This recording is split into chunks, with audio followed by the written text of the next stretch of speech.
with more with his brand new plan to get Trump's agenda through the Senate. South Carolina Senator Lindsey Graham.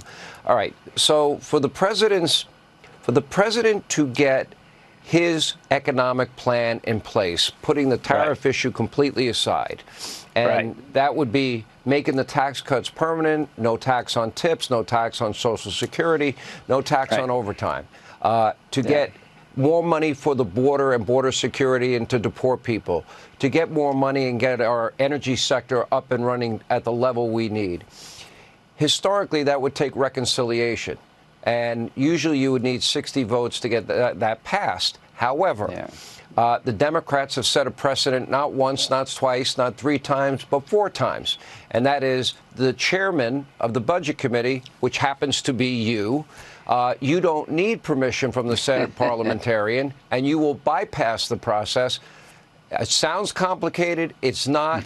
Tell us where we are with this. Okay, number one, no Democrat is going to help us cut your taxes, secure your border, give additional money to the military. They're not going to do any of that stuff. We've had the House, the Senate, and the White House Republicans 4 times in the last 100 years. When you have all 3, you can do things through budget reconciliation in the Senate to avoid the 60-vote requirement. The Democrats did Obamacare through reconciliation and the infrastructure bill through reconciliation, not using any, not counting on us. We have a historic opportunity to make the tax cuts permanent, to fully fund the border plan for 4 years without 1 Democratic vote, help the military and cut trillions of spending without 1 Democratic vote being needed. If we can work together today, 52-48, we move forward. We'll be voting tomorrow night, probably in the middle of the night, to set in motion the 4 things President Trump promised. Make the tax cuts permanent. As budget chairman, I decided to make a decision that's within my authority to use current policy, making tax cutting the same as spending under the Budget Control Act. Means that you don't have to play this game that they expire. We're going to keep them in place, which will be great for the economy. $175 billion for the Border Patrol to finish the wall, more beds so you don't have to release people, and more ICE agents. $150 billion for the military, and we're going to cut trillions of dollars of spending when we get the reconciliation bill. This jumpstarts the process, and John Thune delivered. Our Republican senators delivered, working with Mike Johnson and President Trump. We're going to deliver for you at home like we promised. Okay. 4 times in 100 years, Republicans had the White House, the House, and the Senate.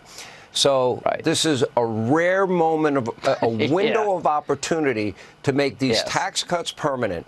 You are going to exercise the authority that the Democrats exercised to pass Obamacare and the Inflation Reduction Act. Is that correct? And Democrats are screaming bloody murder? Yeah. Democrats have adjusted the baseline to accommodate their spending needs. I as budget chairman, can set the baseline for taxes. I am going to say, through my discretion as budget chairman, that the baseline for taxes will be current policy, which means they will not expire.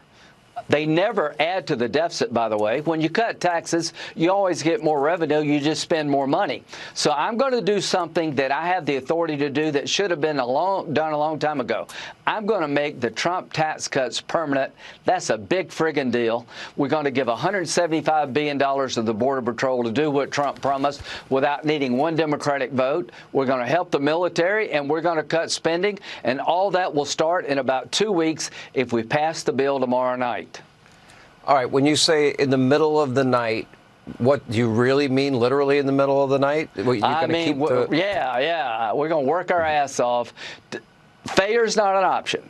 Senator Thune has put in place, along with me and all of my colleagues, a process to jumpstart what I just described. We will have to go through a thing called the Voter-Rama. We could be there to 3 or 4 in the morning, but we're not going to quit. Well, this may, I thought Kavanaugh, you had maybe one of your best moments as a senator. This is probably the most important thing you can do for the future of our country to get this economy in place. And Yes. we need all 53 senators, hopefully, to get on board. Are you confident you will have the votes to get this done? Last question. Yes, I do. I do believe it. This is President Trump's agenda. We have a chance to make it. Do people need to contact their senators tomorrow? Do I need to go on radio tomorrow and give out? I'll let you know, but we promised to cut your taxes. We promised to secure your border. We promised to make the military stronger, and we promised to cut spending. We're going to do it without Democrats if we all act together. I am confident we will get there, and God help us if we don't. This is a big deal. This matters. We'll pay attention. Big deal. Senator Graham, thank you.